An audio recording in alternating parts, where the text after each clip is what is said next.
Es el país que siempre progresa.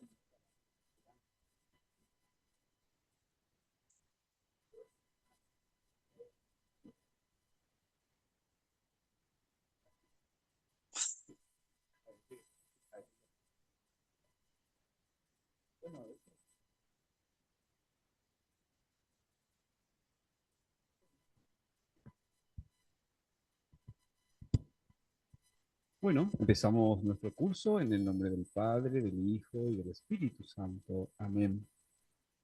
Confiamos, Jesús, en tu presencia en medio nuestro, ya que tú nos dices en tu palabra que donde dos o más estamos reunidos en tu nombre y estás vos. Te damos gracias por esta presencia amorosa en medio nuestro. Te pedimos que obres sobre nuestros pensamientos, sobre nuestras emociones y sobre nuestro cuerpo, a fin de que, auxiliado por ti, por tu poder, nos ayudes a liberar de la mente todo lo que nos pueda inquietar, perturbar, que nos libres del corazón todo apuro, toda preocupación por el después. Y que quites de nuestro cuerpo también, Señor, todo cansancio, todo malestar físico, que de alguna u otra manera atrape también nuestra atención y nos desconecte un poco de ti. Y que todo lo que acontezca en este curso y en estos cursos y en nuestra vida sea siempre para mayor gloria tuya y bien nuestro. Te lo pedimos a ti que vives y reinas por los siglos de los siglos. Amén. Bueno, quiero empezar un poco este curso de la crisis, cómo administrar la crisis dentro del matrimonio, tomando el texto del Papa Francisco, muy lindo, dicho sea de paso, esta exhortación apostólica a la alegría del amor, Amoris Laetitia. Justamente él, en el número 232 de este documento, de esta exhortación apostólica, él habla del desafío de la crisis. Y dice así: la historia de una familia, de un matrimonio, una familia, está surcada por crisis de todo tipo, que también son parte de su dramática belleza. Dice. Cada crisis implica un aprendizaje que permite incrementar la intensidad de la vida compartida. Qué interesante. Papa Francisco también, sin ser un psicólogo, como tal vez muchos de los que conocemos, eh, habla esto de que la crisis también puede ser como una oportunidad de aprendizaje, dice, que permite incrementar la intensidad de la vida compartida o al menos encontrar un nuevo sentido a la experiencia matrimonial. Sigue diciendo en el 233. Ante la crisis, la reacción inmediata es resistirse ante el desafío de una crisis, ponerse a la defensiva por sentir que se escapa al propio control, porque, no es, porque muestra la insuficiencia de la propia manera de vivir y eso incomoda. Entonces se usa el recurso de negar los problemas, esconderlos, relativizar su importancia, apostar solo por el paso del tiempo. Qué interesante, porque yo le conozco a mucha gente que piensa que el tiempo va a solucionar todo, ¿verdad? El tiempo va a ayudarnos, el tiempo va a solucionar esto. Y dice el Papa, justamente en muchos de los casos se relativiza la crisis, se esconde, dice, y se apuesta solo al paso del tiempo.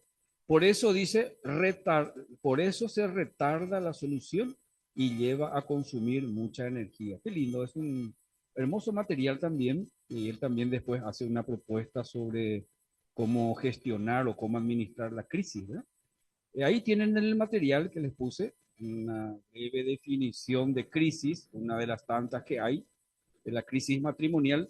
Pero antes de la definición, me encantó un término, un texto que había encontrado. Dice, está muy de moda aprender a soltar, pero se nos olvida el sostener, el reparar, el cuidar, el amar y no salir huyendo cuando todo se complica. Hay que batallar también, ¿verdad? En la relación. Entonces, ahí tenemos una definición de crisis, una de las tantas. Una crisis en el matrimonio es un periodo de tensión y conflicto, dice. significativo en el que la estabilidad de la relación se ve amenazada. Esa sería una de las definiciones también de crisis, ¿verdad? Yo suelo decir que hay dos tipos de crisis. Está la crisis inevitable y la crisis evitable, ¿verdad? La crisis inevitable es la que le llamamos hoy también, por ejemplo, la crisis de la evolución o por evolución, o la crisis ¿cómo se dice? De, de la transición, cuando se da de repente el nacimiento, primero, cuando pasamos del noviazgo al matrimonio, cuando empiezan a convivir juntos, hay un cambio dentro de la relación y que ese ajuste, el ajustarse a ese cambio, inevitablemente también a veces lleva a crisis, ¿verdad? Pero eso tiene que ver con la evolución, con la transición, ¿verdad? Se pasa del noviazgo a la vivencia juntos en el matrimonio. Después vienen los hijos, el primer hijo, generalmente, o los hijos que vengan después también, suele modificar un poco la relación entre los esposos. Y yo suelo decir, porque me acuerdo de un sociólogo paraguayo, o por lo menos a este, ¿cómo se llama? A Martini, que es sociólogo también. Él le mencionaba a otro colega suyo que hablaba de la cultura paraguaya y él decía que una de las características de la cultura paraguaya, mencionando a la mujer, decía que la mujer paraguaya tiene más tendencia a ser mamá que ser esposa, que por eso hay en Paraguay muchas madres solteras que prefieren ser más mamás que esposas, ¿verdad? Y eso se nota fuertemente después de los primeros años de matrimonio, cuando comúnmente se están adaptando, salen del nido del hogar, de sus casas, forman un nuevo nido, están en ese proceso de adaptación, en esa evolución, ¿verdad? De adaptarse a la convivencia. Va desapareciendo el enamoramiento y va apareciendo realmente la realidad del otro, que en mi tiempo de enamorado, enamorada, no notaba mucho, o si notaba, pasaba por alto. Ahora sí ya me impacta de una manera diferente, ¿verdad? Ese cambio, ese proceso evolutivo, inevitablemente trae crisis. Bueno, cuando vienen los hijos, los 2 primeros años o 3 años de matrimonio, muy vividos, muy intensos, salen juntos, comparten una vida sexual así muy activa también, pero apenas nace el hijo o viene el hijo, y comúnmente la mujer se vuelca más a ser mamá que a ser esposa. Y generalmente el varón se siente así descuidado un poco por la esposa. Y empieza ahí el problema de la relación, ¿verdad? Porque el varón se siente desplazado. La mamá siente su maternidad, la mujer siente su maternidad con más fuerza y empieza a ocupar, a tener en primer lugar el rol de mamá que la de esposa. Y eso suele traer también crisis dentro de la relación de pareja. Por eso es la crisis, por así decirlo, una crisis inevitable, es normal, ¿verdad? Cuando los hijos son adolescentes, generalmente también trae crisis en la relación de pareja, ¿verdad?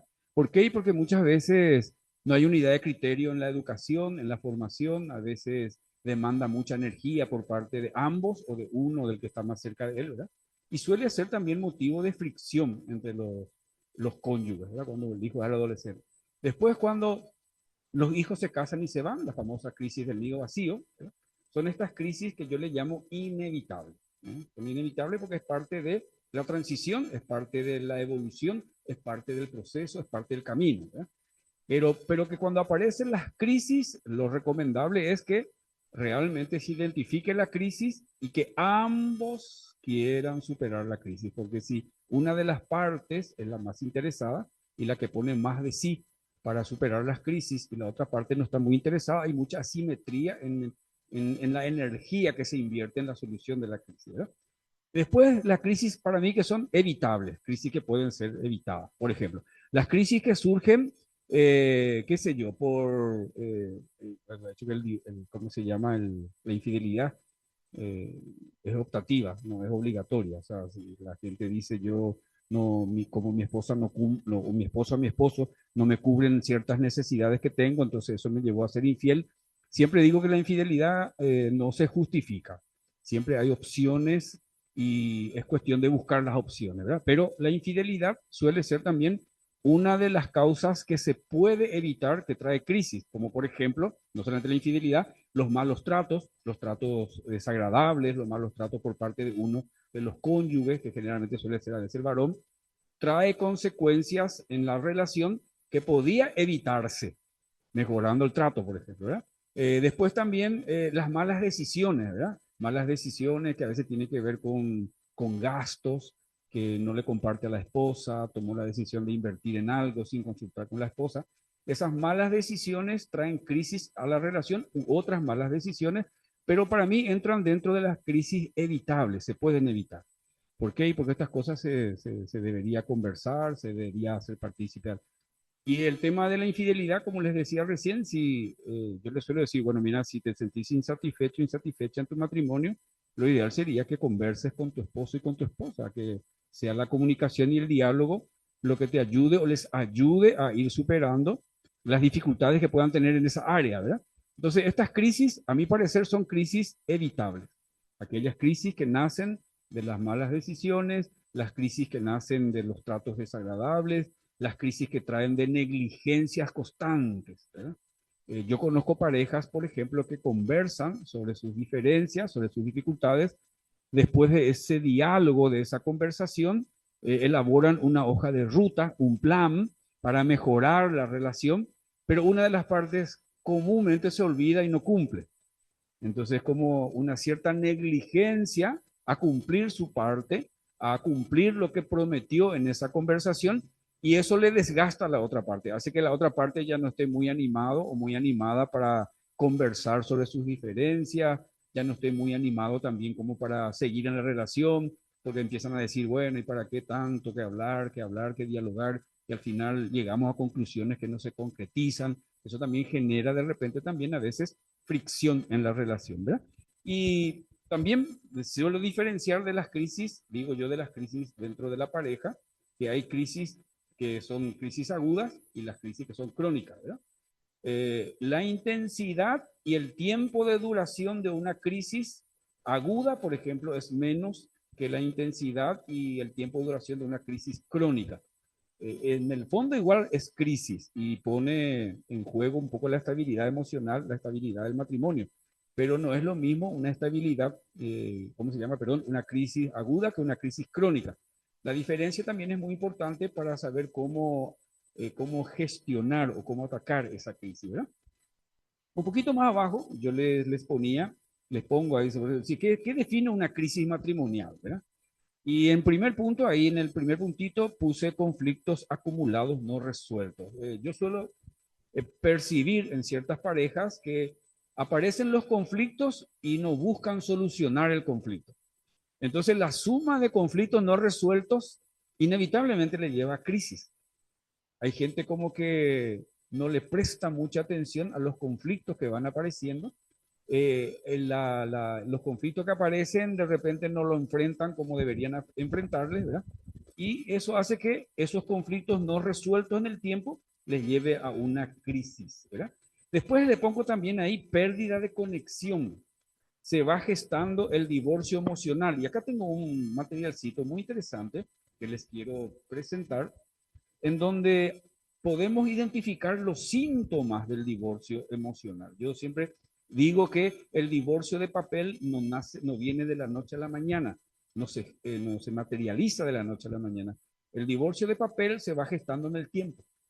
Se va primero dando un divorcio emocional, ¿verdad? Entonces yo les suelo dar este materialcito a las parejas con quien trabajo y le digo no para que se asusten, sino para que ustedes traten de ver un poco en qué situación puede estar la relación de ustedes y para poder trabajar eso. Aquí les paso, si Josecito me ayudas en esto, pues, ¿sí? Sobre síntomas del divorcio emocional. Yo les ponía ahí en el materialcito, en el primer material que les di, les había puesto en uno de los puntos porque decía, ¿qué define una crisis matrimonial? Y habíamos visto que los conflictos no resueltos, ¿verdad? Aquellos conflictos que van apareciendo en el día a día, por así decirlo, o en el camino conyugal, pero que no se resuelve. La suma de conflictos no resueltos, inevitablemente, de conflictos no resueltos llevan a crisis. La pérdida de conexión, esta conexión emocional, es que se va gestando el divorcio emocional. Ahí tienen ustedes un pequeño materialcito que funciona como identificar síntomas, ¿verdad? Síntomas de divorcio emocional. Yo suelo darle este material también a las parejas con quien trabajo. Dice, habitual estado de tristeza, desilusión, aburrimiento y vacío interior. Habitual. No es algo que ahora nomás se me da o se me da cada tanto, sino que es como un estado, como un constante estar de esa manera. Sentimientos constantes de insatisfacción y frustración acerca del cónyuge. En mi experiencia no es mucha también, ¿verdad? Porque no es que hay demasiada pareja, en mi caso, que vienen a buscar ayuda, pero en muchos matrimonios esta insatisfacción se nota mucho, ¿verdad?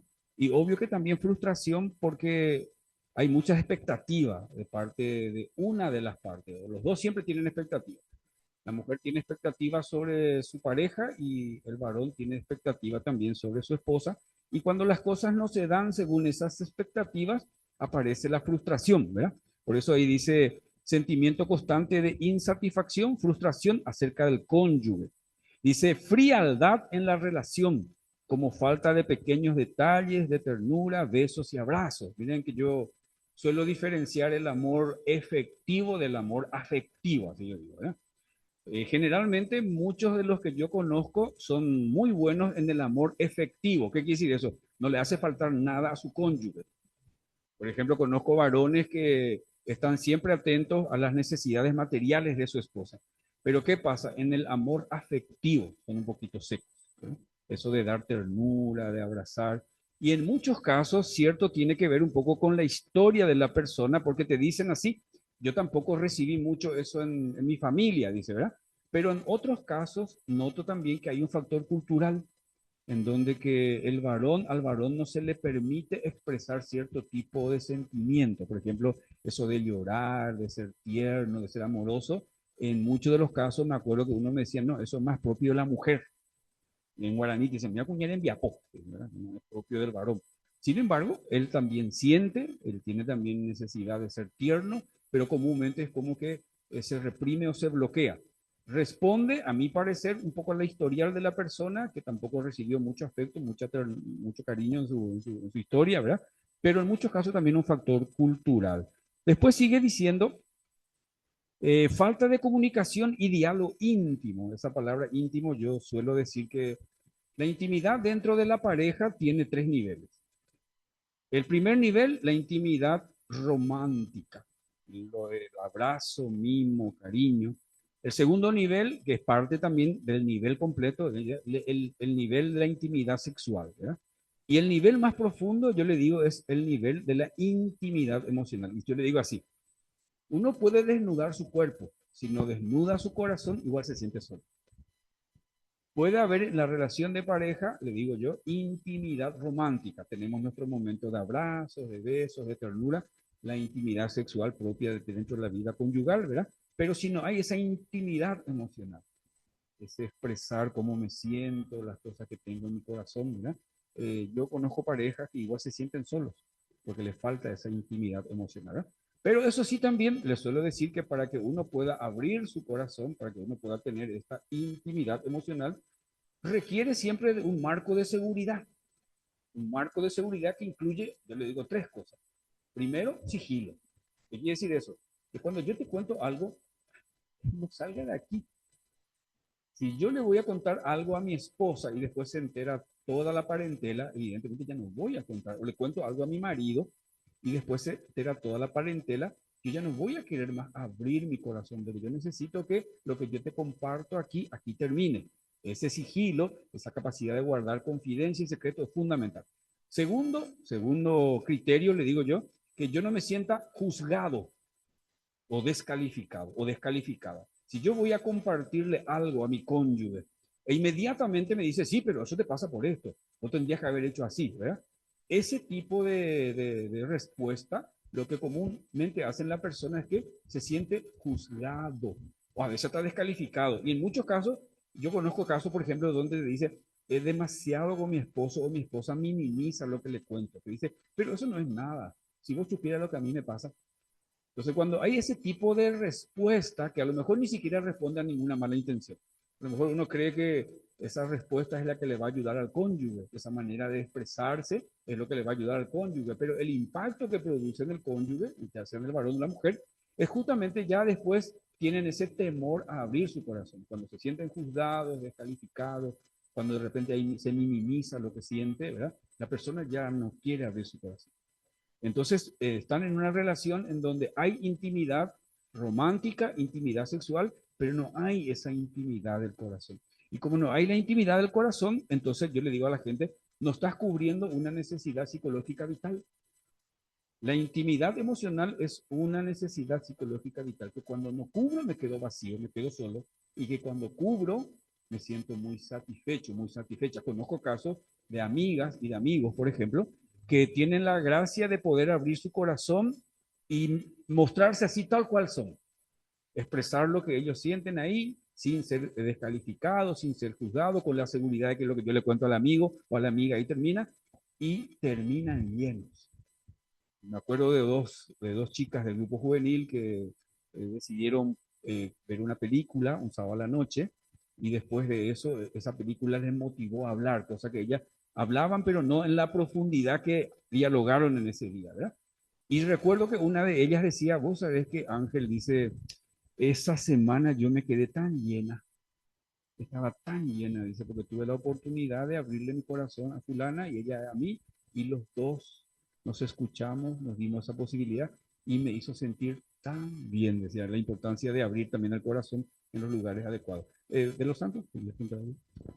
Sí, dos preguntas, Ángel. Por un lado, yo noto mucho como en nuestra realidad social, cultural paraguaya, como hay mucho analfabetismo emocional, Sí, sí, ¿no? sí, tal cual. Es decir, las personas, sobre todo los hombres, no sabemos transmitir nuestra experiencia Sí, emocional, sí, de sentimiento, y eso atrofia muchas ujú, veces el vínculo tal cual. en la Ujú, pareja, ¿no? Eh, si quieres profundizar un poco eso. Y la ujú, segunda cosa, eh, las veces que me toca acompañar parejas que tienen también experiencia espiritual, ujú. religiosa, les suele ser más fácil o más rápido superar crisis Sí, sí, que las personas que vienen a buscar solamente un acompañamiento profesional, estrictamente científico, sí, psicológico, sí, ¿no? sí, sí. Entonces, ¿vos qué pensás que se da y por qué estas personas que tienen una experiencia más religiosa logran a dar ese salto más rápido Y en desde una la fe, crisis? que también profeso, ¿verdad? Evidentemente el auxilio de la gracia, ¿eh? La ayuda que Dios da en este tipo de casos se percibe en esto mismo que vos describís, ¿verdad? La gente siente superar más rápido su crisis. No descuida las recomendaciones humanas, no descuida los medios humanos, ¿verdad? Pero como se agarran fuertemente también de la acción poderosa de Dios desde su fe, entonces Dios también interviene en esos espacios donde la persona le da permiso, le abre esa posibilidad, ¿verdad? Y al abrirle la posibilidad a Dios, porque es un hombre o una mujer de fe, y quieren incluirle también a Dios en este proceso de restauración de su relación, de fortalecer sus vínculos, de sanar heridas, con los medios humanos que tienen al alcance, más el auxilio de la gracia, o el auxilio de la gracia, más los medios humanos, sí, es muy evidente por lo menos los cambios que se dan en la persona, ¿verdad? Y aquí yo creo que desde la fe, evidentemente, la mano de Dios que interviene en la vida de dos personas que le abren la posibilidad o le abren las puertas para que Él actúe a través de los medios, a través de la gracia, ¿verdad? Entonces, para mí la respuesta está ahí, en la acción de Dios, el actuar de Dios, el actuar de este Dios amoroso, que como yo siempre digo, Dios es amor y utiliza su amor a favor de sus hijos. Cuando decimos que Dios es todopoderoso, yo digo, bueno, es un concepto más filosófico, ¿verdad? Prefiero decir que Dios es amor y que desde el amor que nos tiene, utiliza su poder a beneficio de la persona. Entonces, para mí la respuesta está ahí.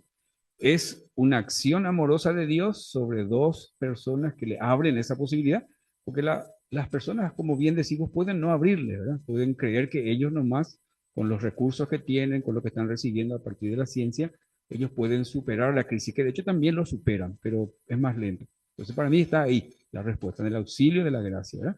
Y lo otro, el analfabetismo emocional, como bien decía. Hay mucha gente que no sabe identificar, por ejemplo, qué es un miedo, qué es un enojo, qué es que es una frustración, una insatisfacción, por ejemplo, ¿verdad? Entonces no saben ponerle nombre y apellido a lo que sienten, por lo tanto les cuesta también expresar porque saben que se sienten mal, pero no saben identificar qué es lo que concretamente le hace sentir mal, ¿verdad? Creo que sí, tiene mucho que ver con una cultura nuestra en donde poco se nos permite también expresar las emociones, ¿verdad? Qué sé yo, sabemos que, por ejemplo, cuando un niño llora, a veces se le dice, ¿por qué lloras?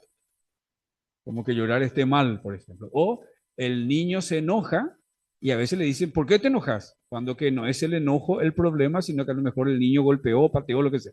Entonces, creo que de alguna manera la formación, la cultura que tenemos, es una formación, una cultura donde nos lleva un poco a reprimir nuestros sentimientos, ¿no? Y eso hace que la persona no le preste mucha atención a lo que siente. Sabe que siente, sabe que no se siente bien, pero no sabe diferenciar. Entonces creo que sí, ese es un desafío también para nosotros de poder ayudarle a las personas que tengan un rico abecedario emocional, que sepan ponerle nombre y apellido a lo que sienten y que sepan expresar eso que sienten, ¿verdad? Bueno, después, ¿dónde me quedé? Falta de comunicación y diálogo íntimo, le dije, ¿verdad? Después dice tener más confianza en terceras personas que en el propio cónyuge, cosa que se da mucho también. Indiferencia o rechazo en la intimidad sexual. Bueno, en este campo, yo para las personas que son muy así de fe, aquí es donde encuentro muchas dificultades, más todavía si son mujeres, ¿verdad? Las que andan mucho por la iglesia, las que están muy metidas en las cuestiones espirituales, ¿verdad? Casi siempre tienen problemas conyugales. ¿Y por qué? Y porque priorizan tanto lo espiritual, priorizan tanto esto de entregarse a Dios, de servirle a Dios, ¿verdad? Que para ellos la intimidad sexual, para muchas de las que yo conozco, la intimidad sexual en el matrimonio está en tercero, cuarto, quinto plano, ¿verdad? Y obvio que a veces el marido, por más que sea también un hombre de fe, siente más en su cuerpo el deseo sexual que la mujer y bueno, a veces reclama, hace su pedido de poder cubrir esa parte de su necesidad y de por ahí suelen venir también las fricciones, ¿verdad? Los problemas, ¿verdad? Yo le suelo decir a la mayoría de las mujeres que me toca acompañar, que me dicen ser mujeres de fe, que tienen que también basar su fe o su obediencia en la palabra de Dios. Y les suelo citar la primera carta de Pablo a los Corintios, capítulo 7, donde Pablo textualmente le dice a los casados, dice, marido, tu cuerpo no te corresponde, le corresponde a tu esposa. Esposa, tu cuerpo no te corresponde, le corresponde a tu esposo. Dice, no se nieguen el uno al otro, salvo que en común acuerdo, brevemente renuncien al compromiso para la oración, dice, pero después inmediatamente vuelvan a su compromiso conyugal para no dar ocasión al tentador. Entonces, la parte en esta área, por ejemplo, en gente que no es muy de fe no tienen tanto problema, pero en gente que tiene así, sobre todo mujeres que tienen una vivencia espiritual más intensa, más fuerte, están comprometidos con actividades pastorales, en ese campo tienen mucho problema, ¿verdad? Y trae consecuencias después en la relación, ¿verdad? Vamos viendo un poco más adelante, más abajo dice, peleas y discusiones frecuentes. ¿Se acuerdan cuando les dije lo que se puede evitar, conflictos que se pueden evitar? Entre los conflictos que se pueden evitar, yo les ponía, les decía, les citaba, bueno, justamente esto, las peleas y los malos tratos frecuentes, ¿verdad? Yo siempre suelo decir así, el amor no muere por causa natural. El amor muere por descuidos, por infidelidades constantes, por peleas frecuentes, por falta de atención y se va desgastando de a poco. Y en los casos que me tocó acompañar, cuando en una de las partes el amor hace crack, así yo le digo así, le hago cuando el amor ya, ojo y té, desapareció, imposible restaurar. Y ahí parece, generalmente lo que suelen primero venir a buscar ayuda son las mujeres, las que vienen con la intención de recuperar su relación, pero vienen muy lastimadas, muy heridas, donde generalmente los esposos no quieren saber nada del acompañamiento, suelen decir que depende de ellos, que ellos nomás tienen que ponerse de acuerdo y procurar. Bueno, cuando en el camino, de repente, nadie le aconseja salir de la relación, pero cuando la persona ya se da cuenta que ya no puede seguir así y ya no siente más nada, te dice, oye, yo no siento más nada con mi marido, ya hizo el amor crack, ¿no? Parece que en ese momento el hombre, no sé si percibe, se da cuenta, ahí se desespera. Y me llaman y me dicen, licenciado, tiene un tiempo para mí. Y encima viene y simpático, te dice, ¿algún retiro donde podamos irnos? Y le digo, no, yo ya no creo que haya una posibilidad. Le digo, ¿por qué? Porque el matrimonio es de a dos. Y si una de las partes ya no está interesada, imposible, ¿verdad? Entonces, qué importante también saber que el amor en el matrimonio no muere por causa natural, muere a veces por este tipo de cosas, ¿verdad? Por falta de entendimiento y comprensión, relación y trato superficial, rutina en la relación, escapes continuos a través de la televisión, el celular, deporte, trabajo. Yo le digo así a la gente de iglesia, también mi servicio pastoral puede ser un escape, porque en ese lugar me siento validada, aplaudida, gratificada, ¿verdad? La gente me valida, me valora, ¿verdad? Pero en mi casa tengo problemas con mi cónyuge, ¿verdad? Entonces yo le digo, revisana un poco tu excesivo servicio pastoral, le suelo decir a ciertas personas. Me parece a mí que ese servicio pastoral excesivo puede responder, no soy Dios, pero sería bueno que lo veas, digo, puede responder a un escape, estás escapando de alguna situación. Después, indiferencia por los problemas y necesidades del otro y mayor preferencia a los hijos u otros miembros del entorno que al cónyuge. Estos serían síntomas del divorcio emocional, ¿verdad? Yo siempre digo, si alguno de estos se da en tu vida, en tu relación matrimonial o más de uno, no es para que te asustes, le digo para que trabajes, para que trabajemos después con tu marido o con tu esposa y podamos ver cómo podemos sortear esas dificultades, ¿verdad? Siguiendo con el primer papelito, el primer material, perdón, que les di, la pérdida de conexión, se decía, ¿verdad? Que se va gestando en el divorcio emocional.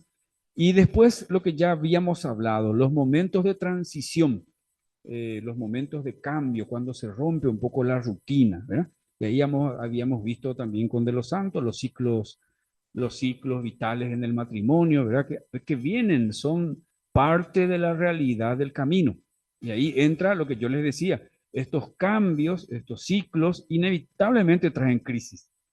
Y hay que saber lidiar con eso, hay que saber cómo enfrentar, identificar, ¿verdad? Por eso yo siempre diferencio las crisis que son inevitables y las crisis que se pueden evitar, ¿verdad? Algunas causas de la crisis, ahí yo puse algunas cositas. La primera es la falta de comunicación. Miren qué importante. Sabemos que la comunicación es uno de los pilares fundamentales en la relación de pareja. Ahora bien, yo trabajo con gente de fe y suelo involucrar mucho la palabra de Dios. A mí me gusta mucho también usar la palabra para eso. Le digo, mira, te voy a poner un ejemplo. Fíjate un poco la importancia de la comunicación y cómo cuando no hay una buena comunicación, le digo así, el tentador encuentra una puerta abierta para entrar y para hacer zarambí. Si vos seguís los relatos de la creación, ustedes van a ver que primero Dios le creó a Adán y a Adán le dio el mandato que puede comer de todo menos del árbol que está ahí en el medio del jardín, de la ciencia del bien y del mal. Después le creó a Eva, porque él se sentía solo, ¿eh? Pero cuando Satanás le tienta a Eva, si ustedes siguen el relato, interesante, Satanás le dice a Eva, ¿será cierto que ustedes, ya le mienten, que ustedes no pueden comer nada? No, no, sí, podemos comer de todo menos de ese árbol que está ahí en el medio. Y dice así, y ni tocarlo. ¿De dónde apareció ni tocarlo? El mandato no incluía no tocar. Entonces yo le digo a la gente, acá pasó algo, ¿no? Se nota que Adán no le expresó bien a Eva cuál era el mandato, o Eva estaba tan distraída que no entendió bien, que le agregó después esto del ni tocarlo. ¿No ve? Es cierto, ahí a mi parecer, le digo yo, hubo un problema de comunicación. ¿Y qué hizo el mal? Aprovechó la puerta para entrar y hacer zarambí. Entonces le digo, si la comunicación falla en nuestra relación, le estamos abriendo puertas al tentador para que él entre y haga zarambí. Así les digo, porque generalmente la mayoría son gente de fe. Y les hablo de la importancia de la comunicación como primer pilar de la relación, ¿verdad? Ahí en la comunicación, yo suelo hablar mucho también el tema este del diálogo en sus niveles, ¿verdad? Que vamos a ver un poquito más adelante.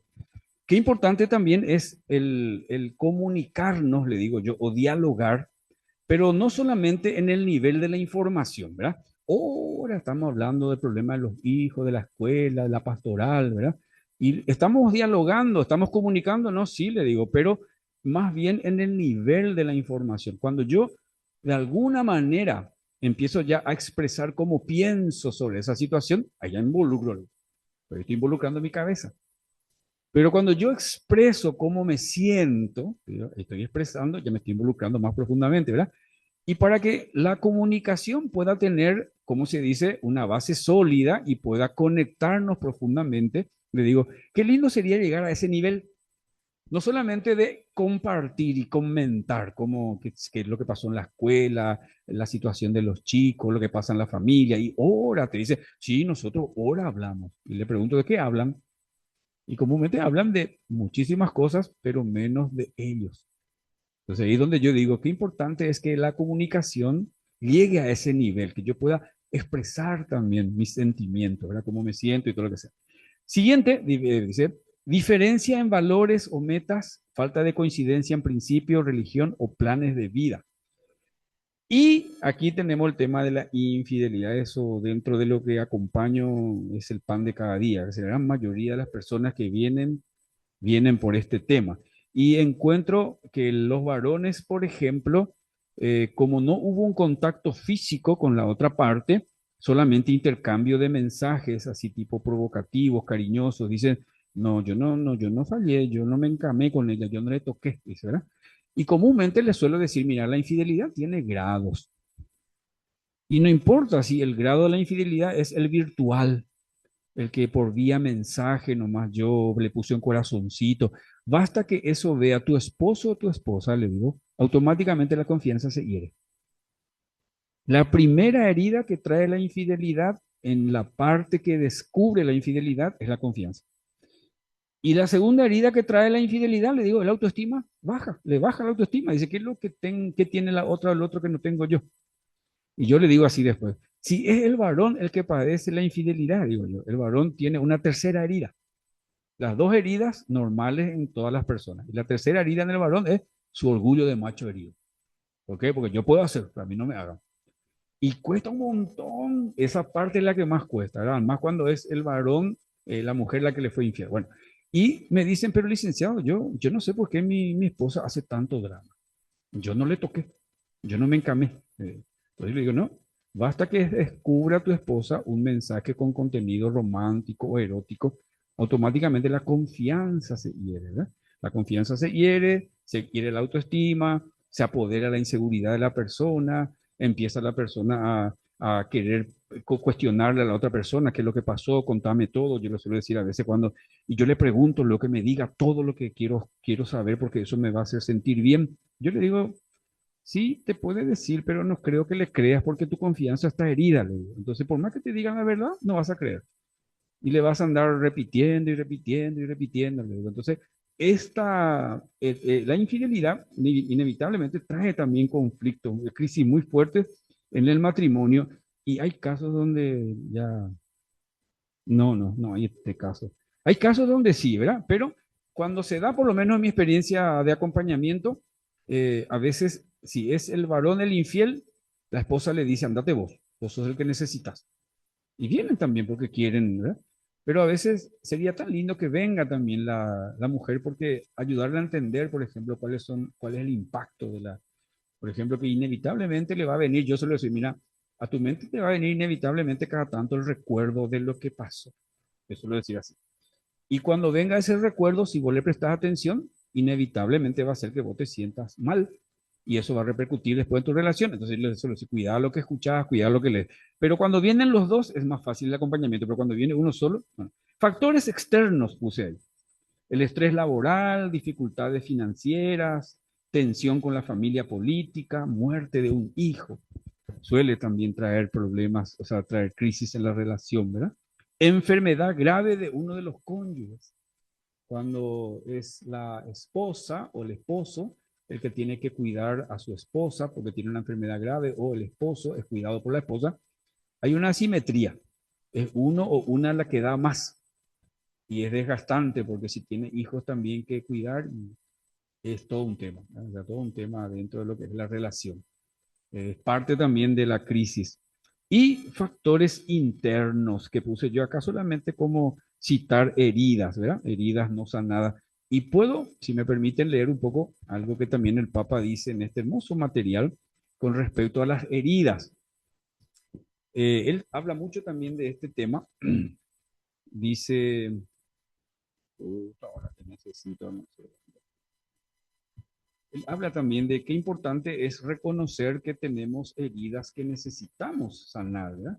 Hay que pedirle a Dios también esa gracia, porque sin esas heridas no sanadas, también, acá están, en el número 240 de esta hermosa exhortación apostólica, dice el Papa, muchos terminan su niñez sin haber sentido jamás que son amados incondicionalmente, y eso lastima su capacidad de confiar y de entregarse.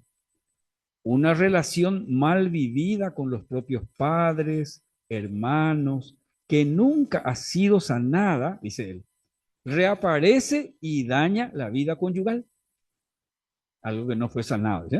Entonces hay que hacer un proceso de sanidad que jamás se enfrentó. Después sigue diciendo, en el 241, ¿verdad?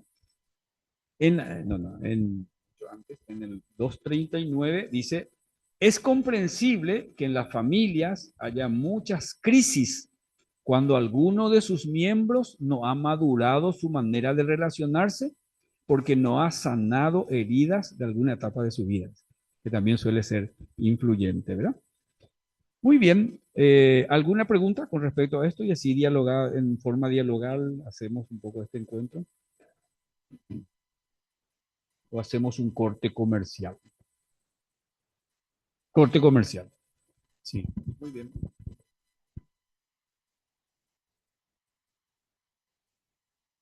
Entonces, en estos factores internos habíamos visto las heridas no sanadas que influyen también en nuestra realidad conyugal. Por eso la importancia también de trabajar sobre estas sanidades, ¿verdad? Y ahí es donde a veces se complica un poco el tema porque tampoco mucha gente sabe identificar que está herida y no saben que existe también este tipo de heridas que no son físicas, sino que son heridas del alma, pero que sí repercuten, inclusive traumas. Los casos que me tocó así, bastante fuertes para mí, ¿verdad? Porque eran matrimonio de años que tenían mucho problema en la relación de matrimonial, en su vida matrimonial, porque tenían problemas en la parte de la intimidad sexual, ¿verdad? Y después cuando la señora que ni sabía por qué tenía ciertas resistencias a lo que el marido por ahí proponía previamente, un día nos escuchó en una charla que estuvimos dando con una señorita y le había hablado de cómo su abuelo cuando era niña le hacía sentar en su regazo y que le tocaba las partes íntimas, ¿eh? Y ahí parece que la señora le conectó con su historia y ella pudo identificar, porque después cuando me tocaba a mí hacer una vez a la semana voluntariado en la parroquia, la señora se acerca y me dijo, ahora entiendo por qué tengo cierto tipo de reacciones. Imagínate años que ella no entendía por qué tenía ciertas reacciones, tenía una experiencia traumática que tampoco sabía cómo llamarla, pero que no tienen estos vocabularios que tenemos nosotros que trabajamos en esto, ¿verdad?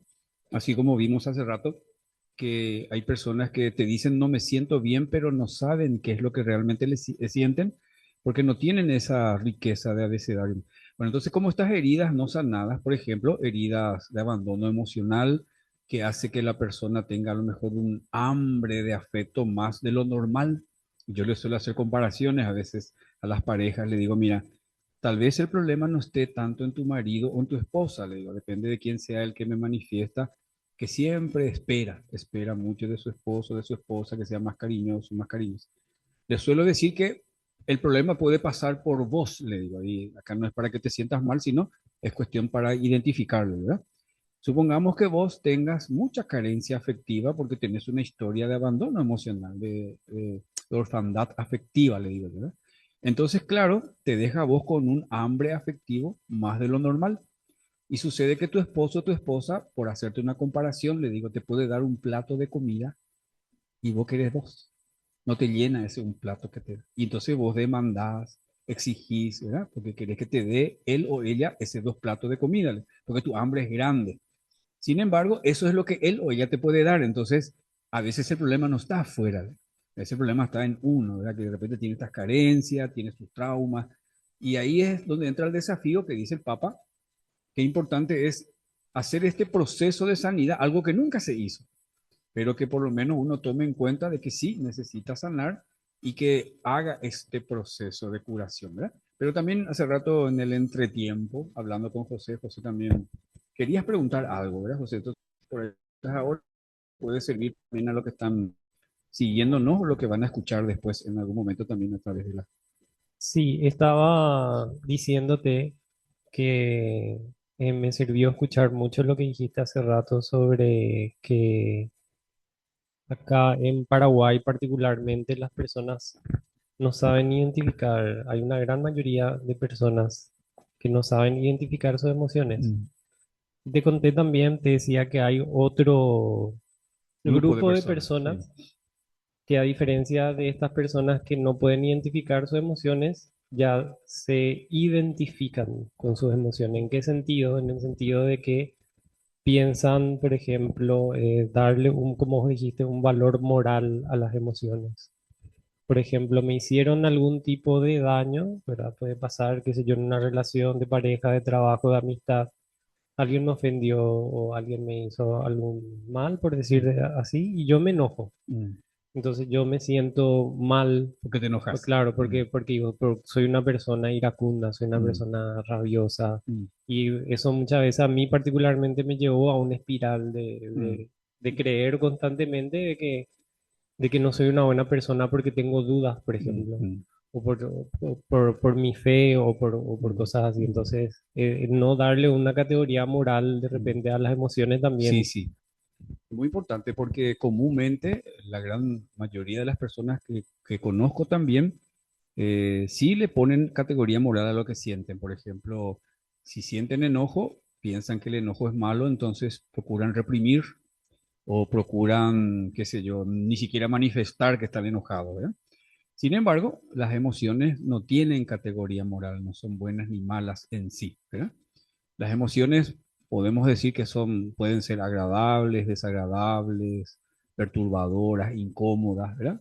Pero nunca son negativas o nunca son malas o buenas. Si le saco esa categoría moral, entonces sí me puedo permitir tomar contacto con mis sentimientos, ¿verdad?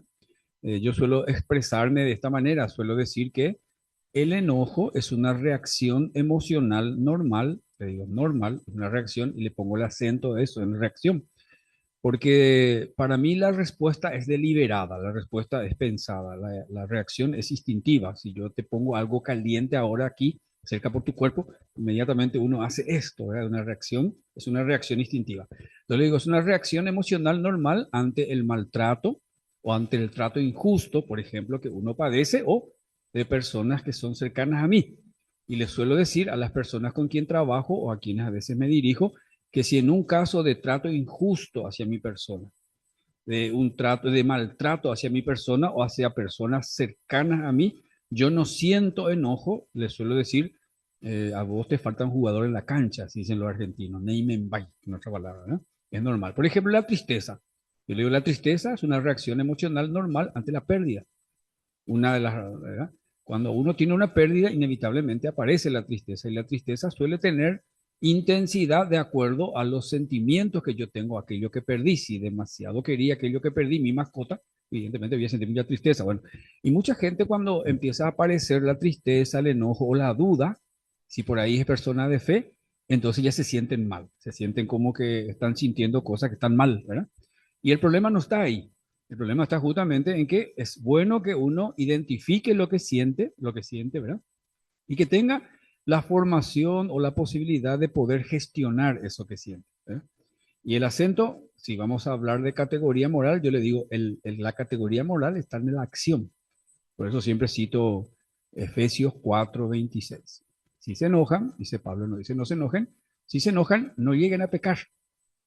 El pecado no está en el enojo, por eso cuando alguien me dice, yo me confieso y le digo al Padre que me enojé, le digo, el enojo no es pecado, no tiene categoría moral, lo que pudiste hacer con el enojo, ¿verdad? Dice que la noche no le sorprendan el enojo, que ese enojo no perdure en el tiempo porque ya puedes entrar en resentimiento y en rencor. Y si vamos a ponerle al tentador un lugar, dice Pablo en el siguiente versículo, no le den ocasión al tentador, ¿verdad? Yo le digo, cuando a veces me dicen, Satanás me enojó, no, Satanás no te va a enojar. Satanás lo que hace, aprovecha tu enojo, le digo, ¿verdad? Pero qué importante es lo que preguntas, porque sí es un desafío, tanto para el varón, para la mujer, que estamos en pareja, ¿verdad? poder identificar sus sentimientos y ponerle nombre y apellido, porque una de las propuestas que solemos hacer a la hora de conversar, de dialogar, que vamos a ver después en el siguiente material, hablar desde lo que uno siente, no desde el reclamo. ¿Eh?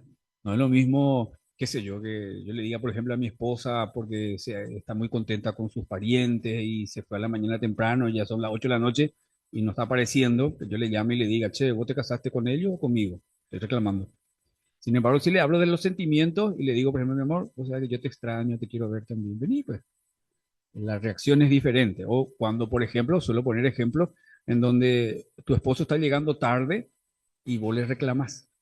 Entonces, lo más probable es que eso le moleste y al final después él llega llegando más tarde porque cada vez que llega nomás se le reclama. Sin embargo, hablarles de cómo vos te sentís, por ejemplo, que le extrañás, que le querés ver, que para vos es lo importante y que cuando vos sabés que él ya está saliendo, estás así con ganas de encontrarte con él, de verle. Entonces, la reacción es muy diferente, ¿verdad? Y aquí un poquito así ¿cómo se llama? De paréntesis. Yo siempre digo que, o sea, esto que todos sabemos que la palabra tiene mucho poder, ¿verdad? A veces la gente habla mucho desde el enojo, desde el fastidio, de su hartazgo, ¿verdad? Y comúnmente cuando hablamos desde este lugar, con esta carga emocional, lo que suele pasar es que le lastimamos a la otra persona, le herimos, ¿verdad? Aunque yo me quiera justificar y decirme a mí mismo, a mí misma, que yo soy una persona frontal, que digo las cosas de frente y que prefiero decirte así antes que decirte a tu espalda, ¿verdad? Con ese tipo de argumento o de justificación, yo trato de minimizar también que no está bien, porque allá en el fondo yo le digo a la gente, ¿y cómo te sentiste después de decirle así como le decís? Y te dice, y la verdad que no me sentí bien, licenciado. Entonces, ¿ves?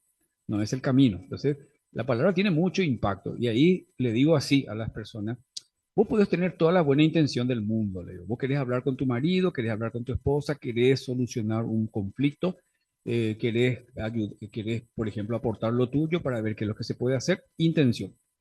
Pero le digo, tu esposa o tu esposo no es Dios. Ellos no ven la intención. Ellos, ¿qué es lo que ven? Ven el gesto que vos haces cuando te dirigís a él o a ella. ¿En qué estás haciendo así? ¿Eh? Ven la expresión facial que tenés y se dan cuenta que en tu expresión facial hay irritabilidad. O sea, no estás bien, ¿verdad?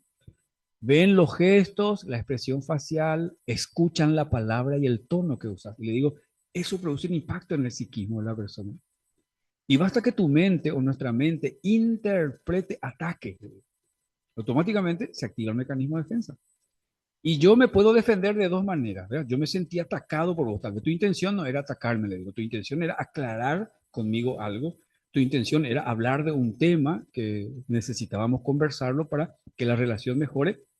Pero como yo no veo la intención, yo vi los gestos que vos hacías, el rostro, la expresión facial que tenía, me estaba dando cuenta que estaba alterada, el tono y la palabra que usaba, ¿verdad? Y una vez que mi psiquismo, le digo, interpreta como ataque, automáticamente se activa el mecanismo de defensa. Entonces yo puedo defenderme de dos maneras. Te puedo contraatacar. Yo sentí que vos me estabas tirando tu cañoncito, le digo, yo también pongo mi cañón hacia vos, y pum, pum, pum, ¿qué es lo que me decís vos? Que vos, ta, ta, ta, ta, ta. Y al final la persona dice, no sé por qué no peleamos. Yo no me quería pelear, yo quería aclarar. No, ¿sí? Entonces, la intención es buena, pero la forma en que expresaste el contenido es lo que produjo un impacto de ataque en la otra persona y se activó su mecanismo de defensa y contraatacó. Y después le digo, la otra forma de defensa puede ser la defensa de la tortuga. Hay gente que se siente atacada como la tortuga y se mete en su caparazón, se cierra, no te va a decir nada. Hablan que este es el momento de decir, no, porque se sintió atacada. Entonces, son formas de... Entonces yo le digo, cuida mucho el tono que usas y cuidar la palabra y el tono que usas. ¿Por qué la palabra? Porque hay palabras que tienen fuerza de reclamo. Yo siempre le digo, y voy a dar el material ahora, saca de tu vocabulario eso, vos siempre, vos nunca. Ese vos siempre, vos nunca es reclamo. Y hace que la persona se sienta inevitablemente atacada. Y lo que tenemos que procurar para lidiar o solucionar las crisis en la conversación, en el diálogo, justamente es atacar el problema, no a la persona. Y si yo no estoy manejando, no tengo cierta herramienta, yo creo que estoy atacando el problema, pero le estoy atacando a la persona con esa palabra. Vos siempre, vos nunca, vos siempre me descuidás, vos siempre esto, vos siempre me... Y al decir mucho, vos siempre, vos nunca, vos, la persona se siente atacada. Inevitablemente se va a defender. Entonces, ahí es donde también dentro de lo que es una propuesta para salir un poco adelante de estas crisis, les quiero mostrar un poco estas reglas que me parece a mí conocidas, pero que a la vez interesante, que nos puede ayudar un poco ir afrontando un poco la crisis en nuestras relaciones, ¿verdad? Si habíamos visto que una de las causas de la crisis es la falta de buena comunicación, no tenemos esa comunicación que haga que podamos sortear las diferencias, las dificultades que van apareciendo, ¿verdad? No tenemos ese diálogo en donde podamos escucharnos, expresarnos y escucharnos, ¿verdad? Qué importante es realmente tener por lo menos algunas herramientas. La gente quiere, yo le escucho a la gente que te dice, y yo quiero, licenciado, quiero dialogar, quiero conversar, pero a la hora de hacerlo, por no tener una práctica en la comunicación, en el diálogo, entonces no saben cómo hacer y se meten la pata, ¿verdad? Entonces, estas reglas pueden ayudar muchísimo, como unas propuestas también, para poder ir solucionando o sorteando o trabajando las crisis, ¿verdad? En primer lugar, yo puse aquí no tomar decisiones definitivas desde sentimientos pasajeros, ¿verdad? ¿Por qué digo esto? Porque a veces la gente te dice, yo ya no quiero seguir más, licenciado, yo estoy harta, yo estoy fastidiada, ya no estoy cansado, dice, yo estoy muy enojado, estoy muy dolido, ¿verdad? Y desde ese dolor, desde ese cansancio, desde esa altura, está queriendo abrirse de la relación, ¿verdad? Yo le digo, espera, tranquila, no tomes decisiones definitivas desde sentimiento pasajero. Le digo así, los sentimientos tienen fecha de vencimiento, te va a pasar. Y de aquí a dos meses que te bajó la intensidad del enojo, te bajó la intensidad de la altura, te bajó la intensidad qué sé yo, de tu malestar, y te puedes arrepentir de la decisión que tomaste. No es lo mismo tomarlo en calma. Por eso siempre digo, no tomar decisiones radicales o definitivas desde sentimientos pasajeros. Te va a pasar tu enojo, te va a pasar tu altura, te va a pasar tu malestar. Y cuando te pase, y aquí qué importante, porque yo suelo hablar un poco de una distorsión cognitiva que se llama razonamiento emocional. Comúnmente muchas personas piensan como sienten. Por ejemplo, en este momento estoy harto, cansado, mal. Entonces, los pensamientos que me vienen a la mente no van a ser nada positivo. Y esto que dice, más en lo que es la psicología, la terapia cognitiva conductual, yo le digo a la gente, esto que dice la ciencia ya lo dijo Dios mucho antes que aparezca la ciencia. Y le cito Proverbios 15:15. En Proverbios 15:15 dice así, para el que está contento, todos los días es fiesta. Para el que está abatido, todos los días es oscuro. Dice.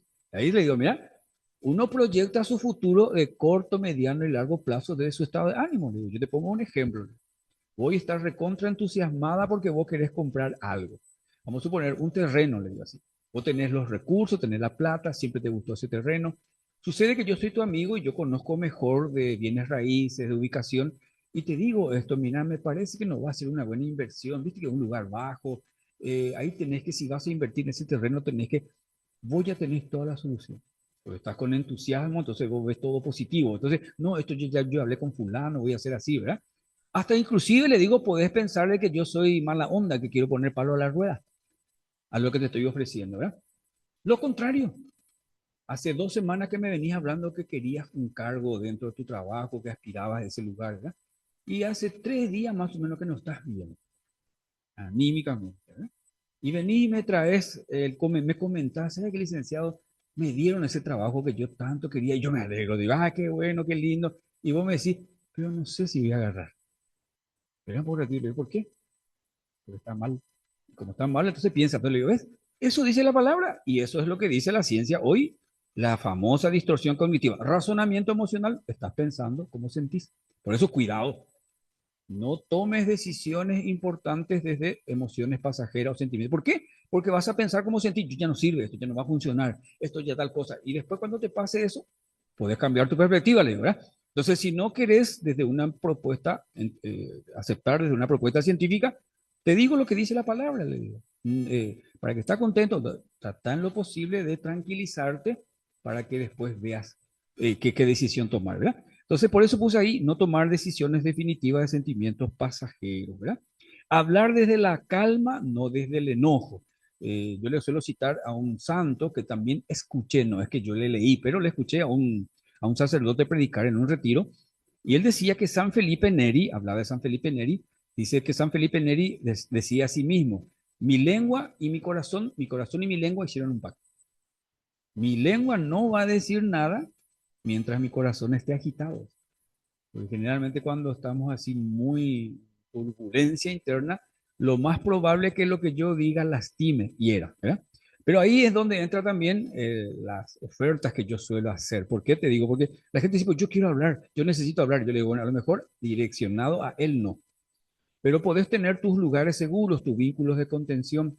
Si por ahí tenés personas que te inspiran confianza, mentores, amigos, amigas, que de repente reúnen todos estos requisitos, yo les había dicho hace rato, estos requisitos de seguridad para que yo pueda abrir mi corazón, por ejemplo, que no van a juzgarte, no te van a descalificar, lo que vos le contás ahí queda. Entonces, ahí abrite, abrite ahí, hablarle a tu confesor, hablarle al mentor, hablarle ahí, desahogate. ¿Por qué? Porque todo lo que yo me guarde, le digo, tiene poder sobre mí. Todo lo que yo exprese, como dije una vez acá, ¿verdad? Yo le pongo así, expreso, todo lo que yo expreso, yo libero. Pero en este momento no es bueno que vos direcciones eso que pensás y sentís hacia la persona con quien estás teniendo el conflicto o la crisis, ¿verdad? El problema. Porque lo único que vas a hacer es a lo mejor lastimarle, a lo mejor herirle. Entonces lo que yo te recomiendo es que busques estos lugares seguros, busques tus vínculos de contención, amigas, mentores, donde vos puedas expresar tu enojo, tu malestar, tu hartura, lo que sea. Ahí saca. Y una vez que vos le dije, liberes esa tensión, esa carga emocional que tenés por estos medios, o podés escribir, le pongo también como propuesta la escritura expresiva, podés escribir en un contexto de carta, contarle a Dios, después rezale a Él, rompe para que no quede evidencia, pero ya te va a servir para que vos puedas liberar esa carga. Y la siguiente paso le digo, órale primero a Dios antes de hablar con él o con ella. Que Dios calme tu corazón, que prepare el corazón de la persona y después usamos los recursos que aquí también les propongo, ¿verdad? No atacar el problema, sino atacar, no atacar a la persona, sino atacar. Dice, escuchar antes de responder. Yo le suelo decir así a las personas, le digo, ¿cuánto oído te regaló Dios? Dos. ¿Cuánta lengua te regaló Dios? Una. ¿Y no te parece que sería bueno que le preste atención al orden establecido por Dios, ¿verdad? Dios nos dio dos oídos para escuchar bien y después hablar. Le digo así, la lengua está protegida por los dientes y por los labios. Y esa es la primera que sale, ¿verdad? El oído, sí, hay pelitos, pero para que no entre bichos nomás, pero directo el sonido al tímpano. Le digo, si Dios te dio dos oídos, o la madre naturaleza te dio dos oídos, una sola boca, es para que vos sepas escuchar primero y después hablar. Le digo, la gente no sabe escuchar. Y cuando se habla de diálogo, piensan que solamente tengo que prestarle atención a lo que yo le tengo que decir. Inclusive de la mejor manera, que no le sienta lastimado, que no le lastime a la otra persona, la famosa asertividad, hablar desde la asertividad, que yo le digo a la gente, mira, asertividad no es igual a agresividad. Ser asertivo no quiere ser agresivo. Bueno, y si no te convence mucho la propuesta de las habilidades sociales de la ciencia, le digo, bueno, yo te recomiendo que leas porque veo que sos una persona de fe. Le digo, lee un poco Gálatas 6.1. En Gálatas 6.1, Pablo dice a los cristianos que a quien le está destinado la carta, dice, si alguno de ustedes es sorprendido en algún pecado, en alguna debilidad, dice así, ustedes que son espirituales, en otra traducción dice, animados por el Espíritu. Dice así, corríjanlo con dulzura y piensa que tú también puedes ser tentado. Epa, ¿viste? No habla que tenés que callarte. Claro que tenés que mostrarle, señalarle lo que él o ella tiene que cambiar, pero el propio Dios te da la herramienta. Si querés, tomamos lo que dice la ciencia, la asertividad. Expresar lo que pensás y sentís sin lastimar, sin herir, con empatía. Porque mi verdad o mi sinceridad sin empatía es crueldad. Yo digo, sí, pues yo soy una persona veraz y digo de frente, no lastimo, hiero, ¿verdad? Entonces le digo, tomamos esto de la asertividad, pero si querés someter tu vida a lo que Dios nos propone en su palabra, Dios no te dice que te calles, que tenés que hacer la corrección, ¿verdad? Te dice que primero tiene que ser a solas, después, pero cuando te toca hacer la corrección, dice hacerlo con bondad, hacerlo con dulzura. ¿Por qué? Porque la gente no te cuestiona tanto el cómo, el contenido, te cuestiona el cómo le dijiste. Entonces, qué importante también esto, ¿verdad? Hablar desde la calma, no hablar desde el enojo, ¿verdad? Dice, escuchar antes de responder. La escucha, le digo yo, la escucha podemos escuchar de dos maneras. A ver, hay gente que te escucha, pero para darte consejo. Bajó su celular, fijó su mirada en vos, puso una postura de escucha, pero está pensando lo que te va a decir. Todavía ni terminaste, pero ¿por qué lo hiciste así? ¿Por qué no le dijiste esto? ¿Y por qué tal cosa? Le digo, ¿es una manera de escuchar? Sí, pero no es la escucha empática, no es la escucha que vos te pones en la piel de la otra persona, hacer el esfuerzo de ponerte en la piel de la otra persona y entender qué es lo que te está expresando, ¿verdad? Ese tipo de escucha es el desafío. Podemos expresar de la mejor manera nuestros pensamientos y nuestras emociones, ¿verdad? Pero a lo mejor no tengo la gracia o la habilidad de saber escuchar. Y cuando hablo de escuchar, le digo, no es escuchar para dar consejo. Y ahí entra el Papa, que me parece muy importante lo que él propone.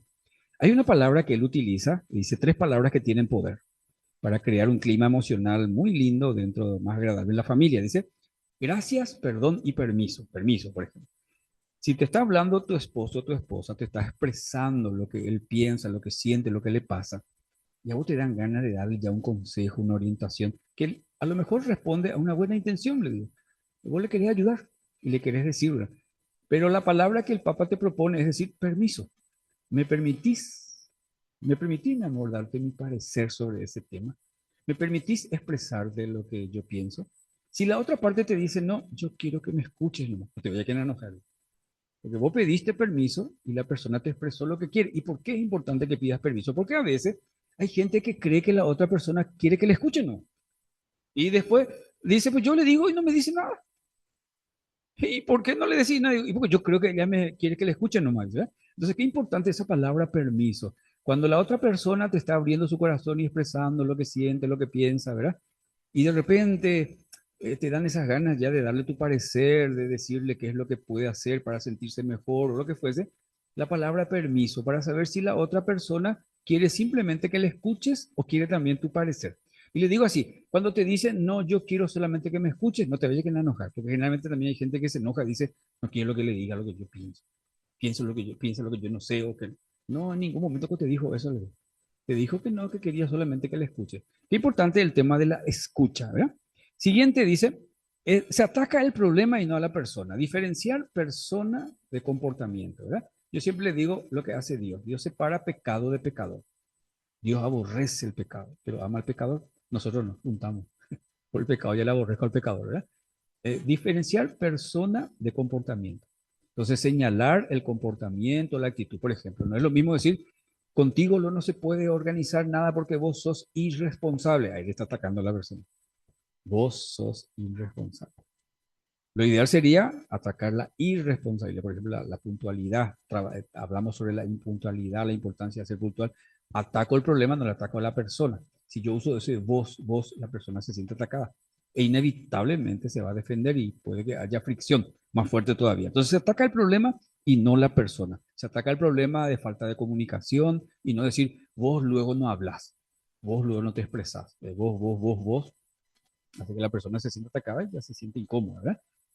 Hablamos sobre el tema de la impuntualidad, el tema de la falta de responsabilidad en ciertas áreas, hablamos sobre el problema de la comunicación o el problema de la confianza, pero no directamente nos ataca a la persona. Por eso puse abajo, prohibido decir vos nunca, vos siempre. Cuando uno usa mucha esta expresión, la persona se va a sentir inevitablemente atacada, ¿verdad? Evitar sacar errores del pasado, cosa que no es fácil en una discusión, en una situación de conflicto, ¿verdad? Casi siempre uno quiere sacar, pero lo ideal sería no traer errores del pasado a lo que estamos conversando. Hablar desde el sentimiento y no desde el reclamo, que ya habíamos visto anteriormente, ¿verdad? Y qué momento también esto de buscar el momento y el lugar adecuado. A veces yo ya estoy bien, yo ya creo que hoy me desahogué en otro lugar, hice mi oración, estoy en condiciones ya de hablar con mi esposo, con mi esposa sobre una situación concreta que está creando conflicto en nuestra relación, está generando problemas, ¿verdad? Pero la otra parte no todavía. Entonces yo le digo, mira, vos le conocés a tu marido, entonces preparan ahí un mate, un tereré, y ahí sondear el terreno, le digo, ¿verdad? Ahí escucharle un poco, hablar, y si ves que está inalterado, está malhumorado, no, es el momento. Pero yo ya tengo ganas, te dice, yo ya quiero hablar del tema. A su momento, el amor también es paciente, hay que saber esperar el momento oportuno, ¿verdad?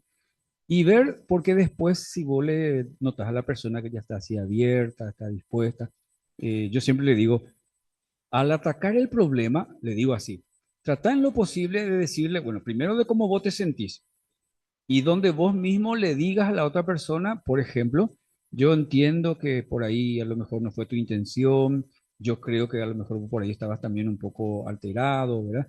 Pero esta palabra, este gesto, esta expresión me hizo sentir lastimado, me lastimó, me hirió, ¿verdad?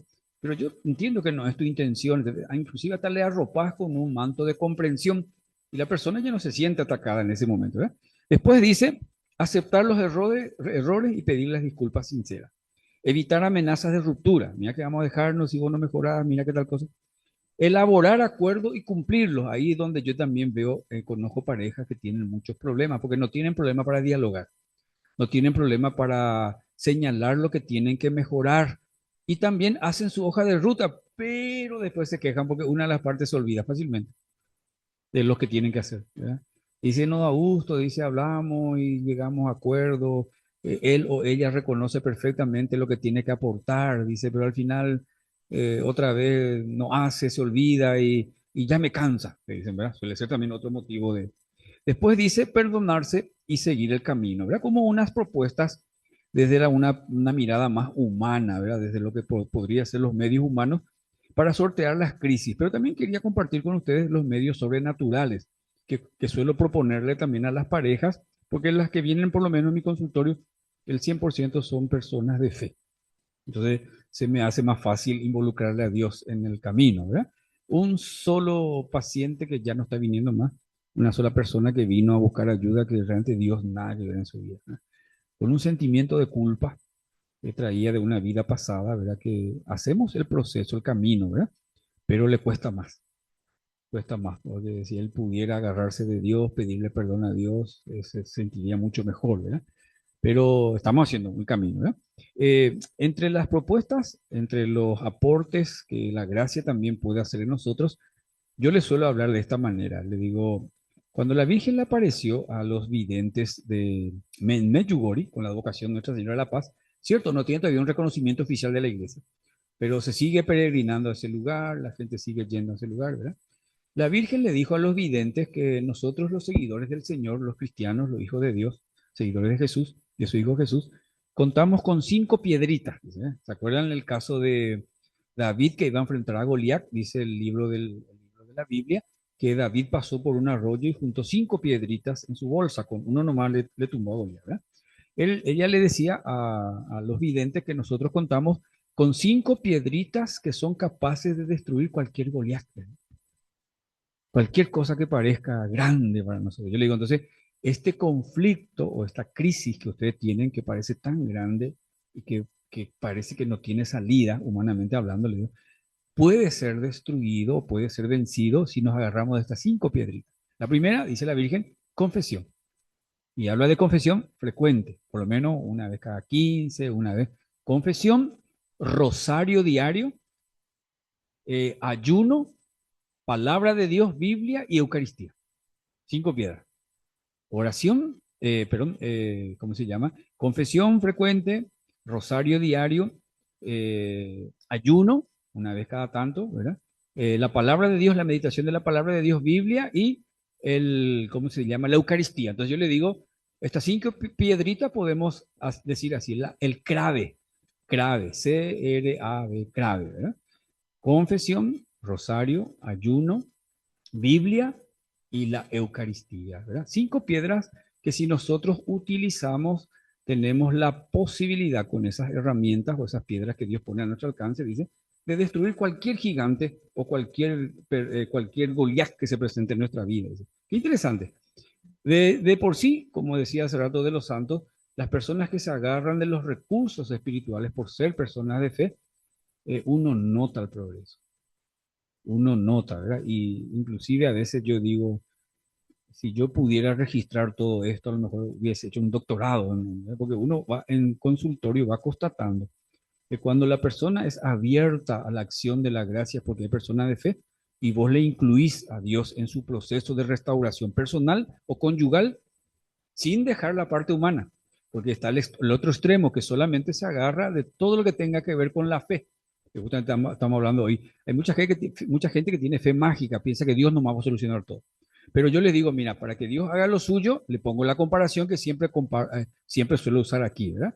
Si Jesús convirtió 600 litros de agua en 600 litros de vino, lo hizo cuando el agua estaba al tope, cuando las tinajas estaban al tope, ¿verdad? Entonces yo le hago esta comparación de que en aquel entonces no había motobombas, no había pozos en las casas, El pozo estaba en la mitad de la aldea, eran pozos profundos. Cuando Jesús le dijo a los servidores, llenen la tinaja, háganse la ideal. Los servidores tuvieron que irse con sus cubos al hombro, no sé cuántos eran, por ahí eran 2 nomás o 3. Se iban hasta donde estaba el pozo, cargaban, sacaban el pozo profundo, sacaban el agua, cargaban en su cubo y venían hasta la casa y echaban las tinajas. Se iban hasta el pozo, venían hasta la casa, echaban las tinajas. ¿Cuánto ir y venir? Y a lo mejor el agua, le digo yo, ya estaba a 3/4, ya estaban cansados, estaban esperando que el profeta ya haga lo que tenga que hacer, ¿verdad? Que Jesús haga lo que tenga. No, Jesús hizo el milagro cuando el agua estaba el tope, al tope, cuando las tinajas estaban al tope. Yo le digo, Dios quiere tu máximo esfuerzo. Pedile la gracia, lucha, pero poné tu parte, tu máximo esfuerzo. O sea, trata en lo posible de cuidar cómo te expresas con tu esposo, con tu esposa. Dense espacios. Justamente hablaron, creo que con Estela, los espacios conyugales, los espacios, ¿verdad? Tengan tiempo. Hay parejas que yo conozco, no tienen tiempo para ello. Yo le conocí a una pareja que hace mucho, ni me imaginé que iba a estudiar psicología, pero era jovencito todavía, ¿verdad? Eran docentes los dos y siempre me llamó la atención porque ellos decían que de lunes a viernes laburaban porque tenían casi colegio, turnos de enseñanza mañana, tarde y noche. Los sábados a la mañana era exclusivo con la familia, limpieza, compartir, eh, sábado hasta la tarde, pero sábado a la noche era exclusivo de ellos.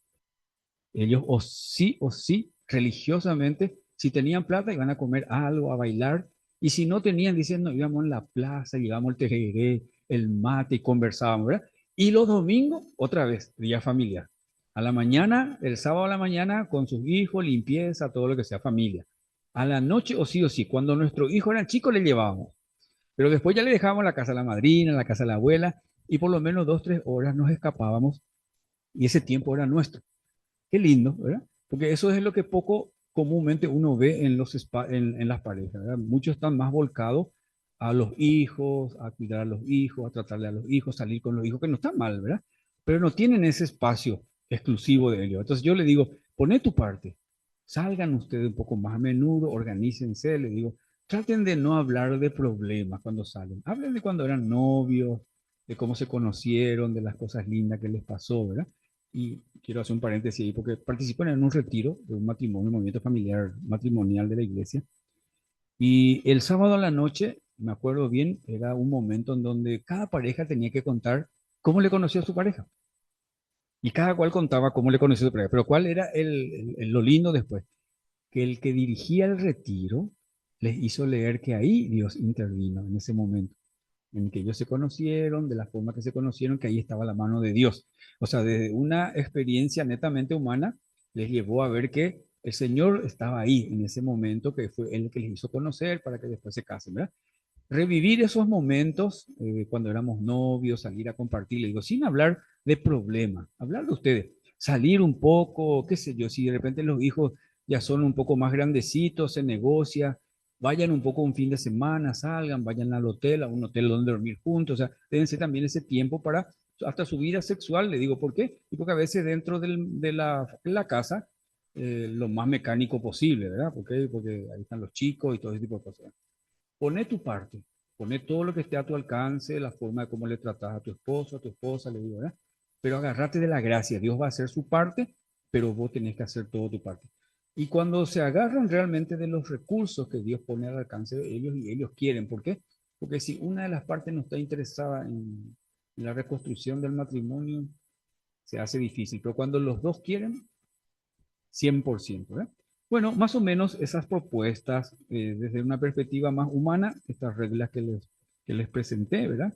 Que son simplemente indicadores, hay muchas otras cosas más, pero también agarrarnos de estas 5 realidades que el Señor nos propone a través de su madre, en la aparición ahí de Nuestra Señora de la Paz, con la vocación de Nuestra Señora de la Paz. No sé si quieren preguntar algo o quieren aportar también algo, así vamos construyendo también Sí, esta exposición. sí, a mí me parece que estas reglas de pareja que viste acá pueden funcionar también en cualquier otra relación, Sí, padre, hijos, amigos. sí, Eso. sí, tal cual. En cualquier relación podemos utilizar, nos puede servir mucho también, ¿verdad? Como ya tuvimos también, qué lindo sería repasar a los que están siguiendo el curso, lo que nos dio Estela, de los espacios conyugales y los espacios personales, porque es también causa de conflicto. Hay gente que no tienen espacios personales. Ahí, por ejemplo, yo conozco parejas que, como están pillas, tienen que estar. Y hay parejas, por ejemplo, yo tenía una pareja conocida, parece que no pueden estar solos. Que tienen que invitar a alguien sí o sí para compartir un fin de semana. Y usted que no pueden estar solos, compartir ustedes, ¿verdad? O hay parejas que no tienen tienen espacio personal, pero no tienen el espacio conyugal. Entonces, qué lindo es retomar las clases que tuvimos con Estela, la que nos dio de los santos, de los ciclos vitales, porque es inevitable. Son procesos en donde tenemos que pasar o sí o sí. Y estos procesos que son inevitables son los que crean las crisis inevitables, ¿verdad? Pero hay que saber también cómo lidiar con ellos. Cuando tuvieron también el curso con Estela sobre la comunicación asertiva, ¿verdad? Qué lindo también repasar, ver eso, porque es una de las primeras herramientas que se nos propone para poder sortear crisis, el diálogo, la comunicación. Y si me permiten una breve, así, justamente algo que el Papa dice con respecto a eso, con respecto al diálogo, dice, la comunicación o el diálogo dentro del matrimonio.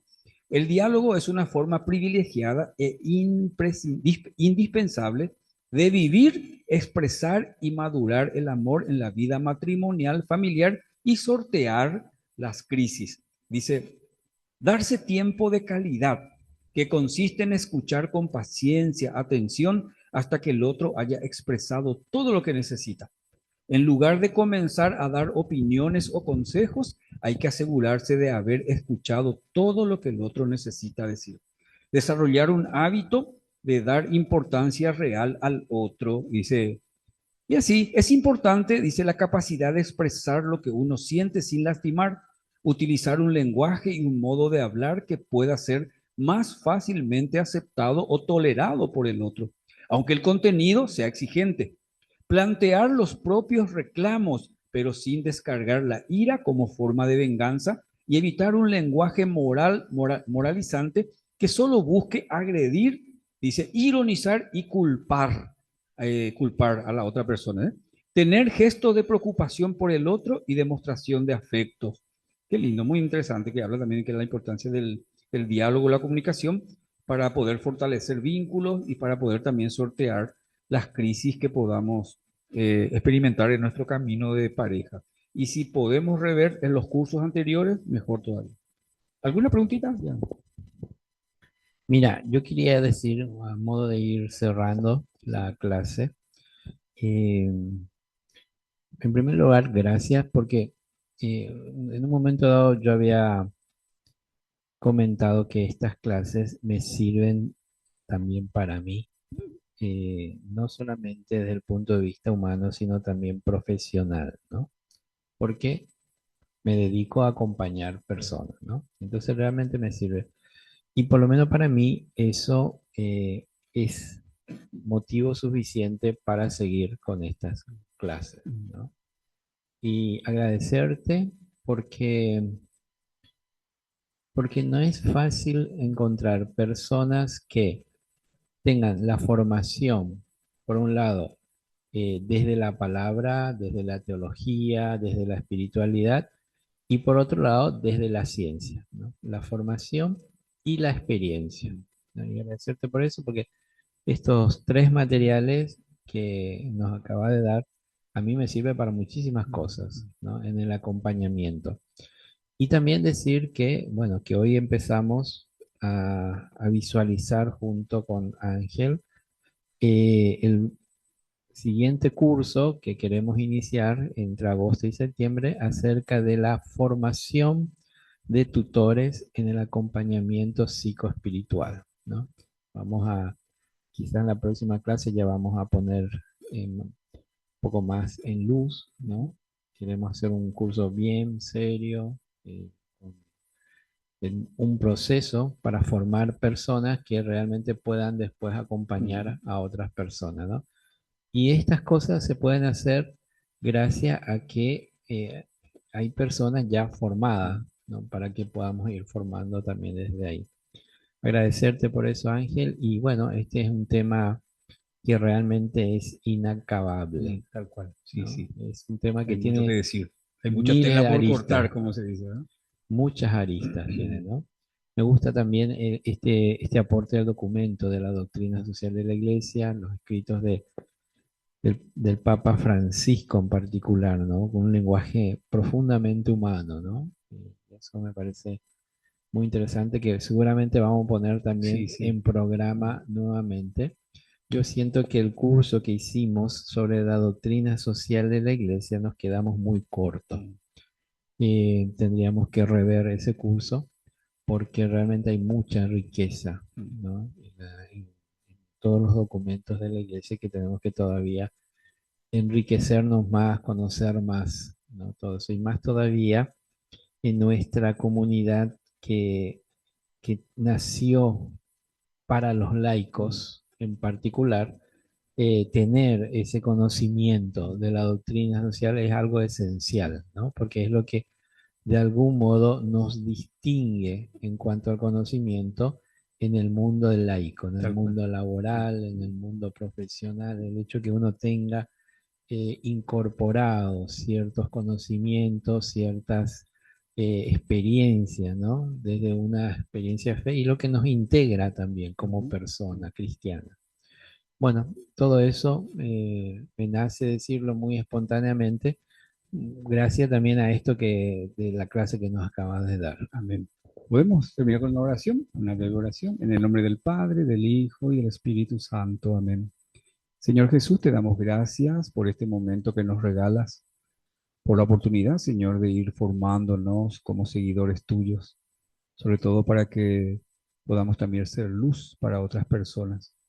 Te pedimos que sigas cuidando nuestro proceso de formación, nos sigas acompañando y que nos des todas las posibilidades, nos abras las puertas, abras caminos, señales caminos, para poder también llevar a los lugares donde vos querés que estemos también dando esto, Señor.